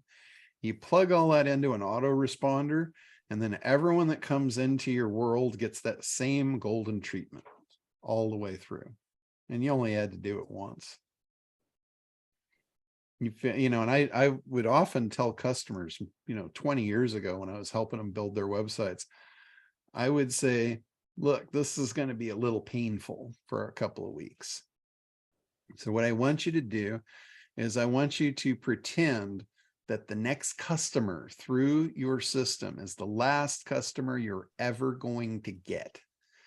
And your livelihood literally depends on them falling in love with you and you providing a stellar experience that's going to last you for the rest of your life and theirs. Tell me what that looks like. And like every communication, every email, how often are you communicating with them? And remember, they're the only one, and you're not going to get another one. And they would do that. They would follow that exercise, or at least some of them, the ones that were successful did that. They would do that. We'd put it into autoresponders, and everyone that came in, they got that same experience. And it was phenomenal. So this stuff isn't really easy. I think you're probably getting that, right? A successful business is not going to fall out of the sky. Mm-hmm. It is highly engineered, and there is some work involved in putting it together. It's just like a house. You know, if you look at your house before it was a house, it was a strip of dirt, right? And there was a bunch of vendors that supplied the materials to build that house. And generally they would pull up with a truck and a forklift and drop a pallet of shit in your yard, and you still had to put it all together, right? Or somebody did. The better that house was built, that house could last 100 years or more. But if it wasn't built properly, the first storm is going to blow it down, right? And in many cases, if you built your own house and you didn't know what you were doing, that could happen. The first windstorm, and there it goes. So that's actually an analogy I've never said before. I never even thought about that before, but I think it's a good one. You're building your house. You're gonna live in this thing forever. It's worth getting good materials. It's worth putting some effort into building it so a storm doesn't blow it down. I mean, I look at my house as absolutely bulletproof. There's nothing that can knock me off my feet in my business. The pandemic showed up, I made even more money. I saw it coming. I'm like, wow, this is cool. Everybody was freaking out. I'm like, wow, this is awesome. It's, you know, I don't mean that to be funny. It's not funny that came and hurt a bunch of people, but it's funny in the different way that I look at things, and I look at everything that way. There's opportunity in everything, but it's build that house. You're building a house. Don't shortcut it. Don't shortchange it.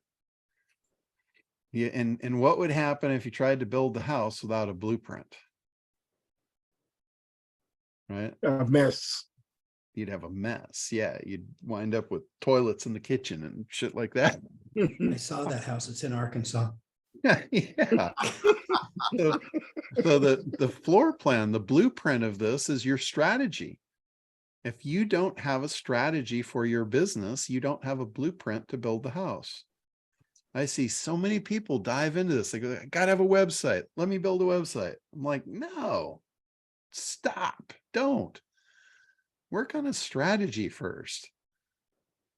The website will just fall into place once you have a strategy. You'll have no questions of how to build the website if you have a strategy, because you'll know how you're going to turn prospects into customers, and then you're going to create a lifetime value for that customer. And once they come in your house, they should never want to leave. Right? When they leave, that ends your money stream from that customer. And I'm not saying that you have to fleece people. You don't have to gouge people and charge them a lot of money. You know, the more customers you have giving you a little bit of money each, the stronger you're going to be. You know, very, very wise businessman told me when I was only a teenager, and this was something I brought back to my dad, and I told him what I learned today. And what I learned from this man was, I was of the opinion that you want a big account, you know, you want to bag the elephant. And he said, no, he said, that's not really the best way to do business.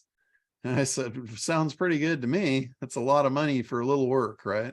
For one client. And he said, well, son, think about clients as appendages. And I'm like, oh, appendages, that you're starting to scare me. What are you talking about? And he said, well, you have 10 fingers. If those were your clients and you lost one, it would hurt. It's not going to really change your life, but it's going to hurt. You know, you're going to wake up tomorrow and things are going to be a little different, but you'll go on and it's not going to stop you. He said, if you think about your arms or your legs, you only got 2 of those. So if you only had 2 clients and you lost one, you're going to wake up tomorrow and the world ain't never going to be the same. He said, you only have 1 head. What happens if you lose that? And then he said, now think about hairs on your head. How many of those do you have? You probably don't even know. If you lost one, what would happen tomorrow? You wouldn't even feel it. So I'm like, oh, okay, I just learned something. I don't want 1 client. I want so many I can't even count them. So I've developed a business around that. Not how much I can fleece people for, not how much I can get out of them, but how many of them can I help? That's served me pretty well. I learned that from some old dude. Told my dad what I learned. I learned that probably somewhere around over 40 years ago. It's still with me. So pretty interesting, isn't it? Mm-hmm. So, the way you look at things. So client acquisition, as many as you can get, the more the merrier. It's never going to hurt you. Rashid. You asked that what can you create that would help us? What I would like to learn is the ability to look at the bigger picture. In other words, like, you know, you mentioned how you went to this, you were almost ready to burst a bubble, and then you saw the big picture and you said, oh, wait a minute. Yeah, I think that comes down to not speaking too soon. You have a very powerful muscle between your ears. If you let it work, it will answer the questions. So, you know, and then, you know, I saw that and go, okay. You were telling Natalie about her business, which was, and I said, well, can this fit into this business? Yeah. But it's that ability, how to see, you know, you talked about the maternity, and I thought, well, I know a pregnant woman. She's not selling maternity, but she's the customer. But can that customer turn into a business person? Well, have you guys noticed the common thread through everything I tell you? It's like when somebody asks me a question and I answer that question, you could literally use that in almost any business you can think of. You guys notice that? Mm-hmm, mm-hmm. There's so much commonality to business and the business transactions and the whole package. It's the same game. It's the same pie, no matter how you slice it. So when I'm answering someone's question, you should be thinking, how does that relate to me? How can I use that in my business? Because I guarantee you, everything I'm telling everybody, you could all use. Just maybe a little bit different. But Jay, go ahead. Hey, I always find it fascinating because while you're talking to people, I usually am like on a different screen, you know, trying to sort out what you just said. And so a couple of there's two things on my mind. One is I've been playing with the asking questions of ChatGPT that I wouldn't normally think to ask. Mhm. And while you were talking tonight about the related industries, it got me to thinking, well, maybe ChatGPT could work on that. And so I asked it a few questions that started putting things out. But then I asked it a question that really helped. Is there more that I might find useful but didn't think to ask you about? Yeah. And Yeah, then that's a good generic question for almost anything in chat. after it's done its thing, it's already knows what you're talking about. And then I said, any other ideas that you might have, that might be of more value to my clients? So is there anything I might find valuable? Is there anything my clients might find valuable? And then the last one I ask is, what would I need to have? What would need to be important to me to pursue this? Yeah. So the values question, what would my values have to shift to in order to make this thing work? Yeah. And the And more it was kind of interesting. Yeah, the more you think about those kind of questions, the stronger you get.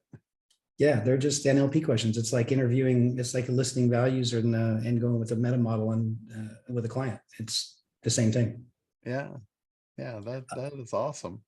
So the last thing before is the answer to your question about what would be fun or what would be helpful. Act GPT. I think we should create a mastermind and plug the two together and create the ultimate business icon resource. Well, that's a good question. Would you guys be interested? I know this what we're doing here isn't really a mastermind. This is more of an ask the expert thing. I'm here basically to help you all move through the ACT program and create your marketing funnels and your businesses and what have you. But would a true mastermind scenario be of interest where, each person got spotlighted and could share what they knew and we try and figure out how to use what everyone knows collectively together? Because that's what a real mastermind is. I see so many of these things that are being posed as masterminds that really aren't. They're really nothing more than what you've got here. It's everybody needing help going into one bucket and having somebody that's an expert help them. There's nothing wrong with that. I mean, I've been doing that for years, decades. But would you be interested in like a true mastermind where you share what you know for the benefit of the group and you take what they're sharing for your own benefit and do something like that? I don't John, may I say absolutely, because you know what? It's dark and damp in here. And I can't, the difference between running something around in here and bouncing off the walls or actually then hearing it out loud. And when you say it out loud, you go, shit, I actually thought that for a minute. That makes no sense. Just the opportunity to talk to somebody with a different point of view is so helpful. I've been waiting for you to say something like that for a long time, although not consciously thinking about it in quite that way. So you're saying it out loud. I'm signing up. I've only been on this call since 2009, 2010. Yeah. And of that, would it be, I know you're not local, Richard. Would you want to do it where it was actually live in person a few times a year, or what are you thinking would be the biggest benefit? Once a week wouldn't be too much.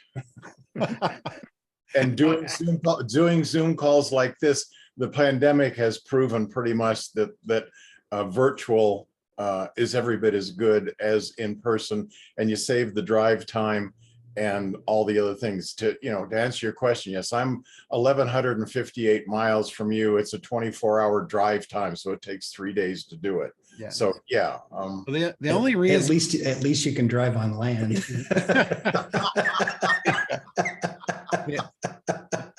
The only reason I ask is there's still a lot of people that want experiential events. And I know you might not be one of them, but I know there's a lot of people that do want experiential events. And, you know, there are things that we could do, like if you get a big enough group together, you can go on a cruise ship. You could literally take a 4 or 5 up to 8 night cruise, and they will give you conference space on a semi-annual or quarterly, semi-annual, annual event. Those would all be really great icing on the cake kind of things. I mean, my family, the closest member of my family lives probably less than 20 miles from where you are. And my son lives down in Santee, which is just outside San Diego. So I have lots of reasons to come to California, and that wouldn't be bad. It was just I have pre-existing conditions, so I literally didn't go out during the pandemic unless I bought a hazmat suit helmet with the whole thing. And you could have seen the looks I got into the store. You know what it was? Where do I get one of those? Yeah, you should have been selling them. I know every time I go down to Mexico every once in a while for fishing, and I have this guy that I met a long time ago, and he makes these hats, and they're like a brimmed hat, but then it's got a duck bill on the back to keep the sun off your neck. In the back, it's got a zipper. There's a pouch where you can put like your wallet, your keys, or whatever right in your hat. Well, what I did was, it's usually way hotter than I can typically tolerate down there. So I'll put ice cubes in the pouch in the hat, and then it trickles ice water down the back of my neck and, you know, down my back. And you would be surprised at how much cooler that keeps you. And every time I'm down there, people want to buy that hat from me. And every time I think, why didn't I bring a case of these down here? You need to source them from China and have them manufactured, man. I already got the name. I could literally buy these hats for probably $2 and sell them for $50 down there. And you know what you call it? You know what you call it? What's that? That's an ice hat. An ice hat. That's awesome. You call it in ice. That's an ice hat. That's an ice hat. N apostrophe ice hat. Yeah, that would be awesome. See, there's the value of a mastermind right there. We're building. We're already making doing money. Making money. But that was, you know, kind of some stuff I've been thinking about, is depending on how big the group is and how often people want to meet. The Zoom thing, I think, is absolutely viable. But like you said, Richard, maybe like an annual thing, maybe do some kind of a big thing and family reunion together. Yeah, once you're a member of the group, you can come to an annual thing. There's a reason to do it, because everybody who's been talking all year long gets to come and shake hands and do all that. That would be way cool. Yeah, we'll call it the chosen family reunion. I've also been thinking about doing local events here, where we take people over to Catalina on the boat. And if I live by and pick me up, if I did it like as with only like 4 or 5 people, we could actually stay on the boat, sleep on the boat, have accommodations for everybody. But if it was more than that, like I could take 20 or 30 people over there on the boat, and then we could drop them on the island, and there's hotels and Airbnbs on the island. So we could do that and just, you know, like spend a few days out at Catalina Island. So I did one of these, or I did actually a couple of these last year, where I took 4 or 5 people. We just went over and we just went into like some little isolated cove, dropped the anchor, and just stayed for a couple of days. And we did training on some of Perry Belcher's trainings, and we live streamed in his videos. We're watching the videos, you know, in the salon, and then after the video, then we'd kick it around, talk about it, show how to talk about implementing it into each person's business. That's hot. And it was a really cool type of experience. So I just didn't know like what kind of stuff you guys would be interested in. Yeah. I'll come up with some menu items and put them out there, and we'll see what happens. I'd definitely be interested. How about, definitely be interested in. how about like multi-day trainings? Like, let's say we did a 2-day event where you could purchase Kartra, and we spent 2 days building your Kartra campaign. Oh, That I'd would be go cool. for that. And you came out of it with a full campaign ready to go. I'd That go would be for awesome. that. Yeah. Yeah, that's another thing I kind of been thinking about. Or have a like a web development weekend like you talked about. with the yeah, group. yeah. I've done these in the past. I used to do these like quarterly, and I'd usually do them at my house with like 10 people. And they were almost always generated toward the ACT program. We would spend 2 days going through A to Z, the ACT program. And Those were awesome. everybody loved those. They absolutely loved those. And then the pandemic kind of shut that down. I did them one more time over Zoom, recorded them, and I haven't, those are up available. You know, those are, people have still been purchasing those, but it's not a live event anymore. So I just didn't know if that's something that I should put back on the radar.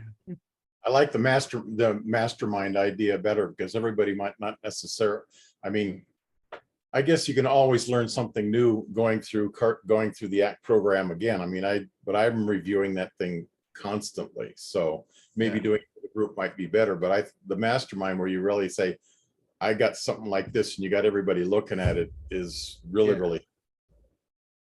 Yeah, because you got different perspectives and different experience levels. Yeah. Okay. I like the Cool. idea. I miss having a good mastermind. Yeah, that's cool. All right, I will put some stuff together. I've just been thinking about that. I'm gonna plan out the rest of my year here, but if I don't, it'll just get away from me. We'll be in December 31st doing our year-end process, and I'll go, damn, that year went fast. So I know this is the wrong group for it, but another crypto mastermind would be good too. I like a mastermind format. yeah, for sure. That one, we just got to figure out how to promote it and get more people in it. Yeah, I we'll work on that. I never really put any effort into promoting that other than just bringing it out to Craigslist. Parenthetically, I was so excited when you said that. It makes me like think that there's all kinds of potential. Well, there is. Yeah, there's potential in anything that people are interested in mass, and you know, crypto. It's going to be ravenous right now. Yeah. If you don't know about crypto, or you haven't taken a look at that, you're missing a big opportunity on the road ahead. I mean, the way I see it and the way it's being portrayed is it's Web 3.0. And what Web 1.0 was for the most part email. It was about communication. And everybody said, no way, that's never going to fly. You know, they were used to licking stamps and sending messages that, you know, like, that's like the next evolution of putting it in a bottle or tying it to a pigeon, right? And they said, no way, that ain't going to happen. Well, it did. It happened in a very big way. So that was Web 1.0. Web 2.0, they brought interactivity into it, and they brought e-commerce into it. You could actually sell products. And I remember when that came and, you know, put its nose on the railroad, everybody tried to squash it. They said, nobody's going to put their credit card in online. You know, they'll never fly. And now, you know, I rarely go buy stuff other than across the internet. So that was Web 2.0. And Web 3.0 is the next revolution on the flywheel. It's the way the banking is going to move money around the world. It's the whole underlying system. Started with communication, then moved to commerce, and now it's going to be all the money in the world moving across what's called a cryptocurrency. And everybody thinks Bitcoin when they think cryptocurrency. I don't think Bitcoin at all. I don't particularly even like Bitcoin myself. I think it was a prototype. That's all it was. But the system that 3.0 is going to run on, I don't think is going to have anything to do with Bitcoin itself. I've pretty well identified the ones that is going to run on and have been investing in them heavily, because I invested heavily in Web 0.1 and I made a fair amount of money on it. And even though everyone was telling me I was nuts and that was never going to fly, I said, yeah, I see it in my crystal ball, so I'm going in. I'm happy I did. And I did the same thing with Web 2.0, and I did this, and now I'm doing the same thing again on Web 3.0. And I think this one's going to be bigger and better than the last, just like the last one was bigger and better than the one prior to that. So that's kind of, I'm always looking at what's ahead, what's on the railroad tracks ahead. And if the train's big enough, I know all I got to do is lay down in front of it and it's going to run me over. I like that. Let the momentum of the train do the work for me. Right? They call that an emerging market and an investment strategy. A lot of money in emerging markets, as long as you pick the right ones, and they do emerge. And I don't see Web 3.0 not emerging like the biggest thing we've ever seen. I thought that Meta virtual reality was 3 and maybe crypto would be 4. I don't know. No. You don't think virtual reality is going to go anywhere? Virtual reality is kind of in the Web 2.0 realm.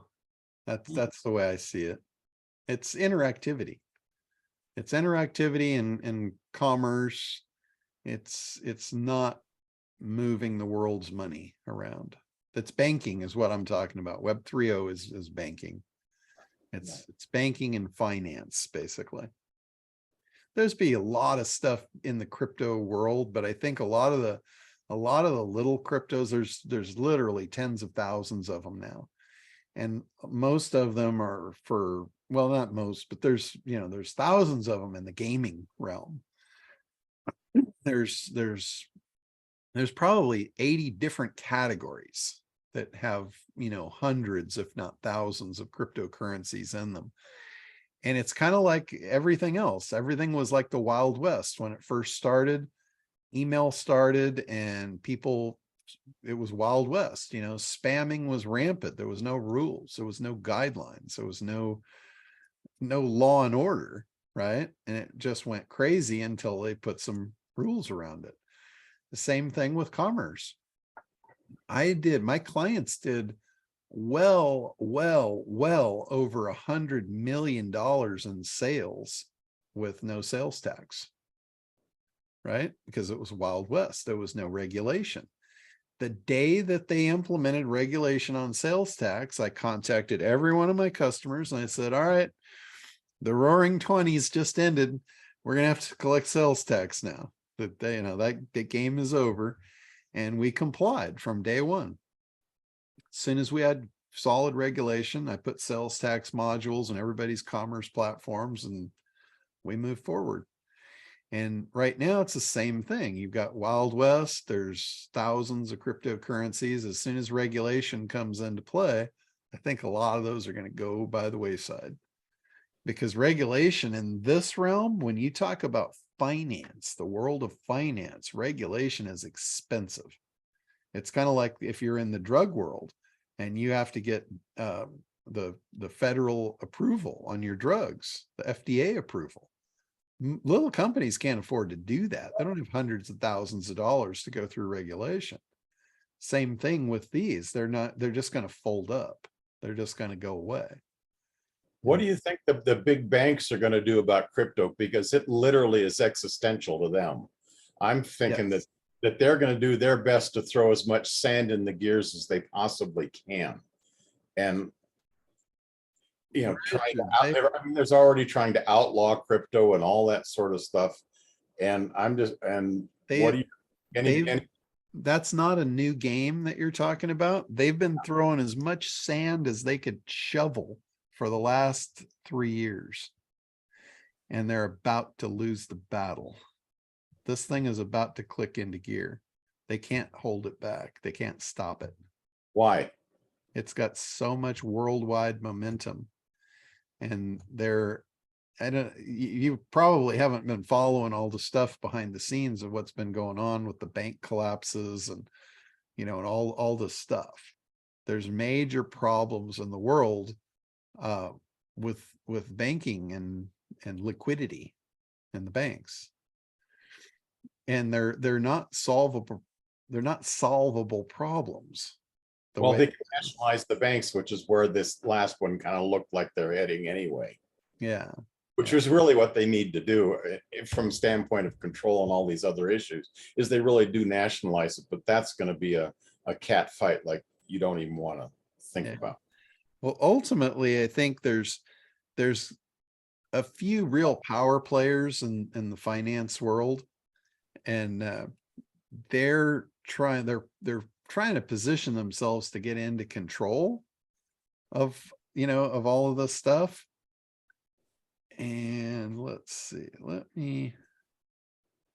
Just as a side note, it's not really the cryptocurrencies that's going to be the Web3. It's the architecture on which they're built, the blockchain.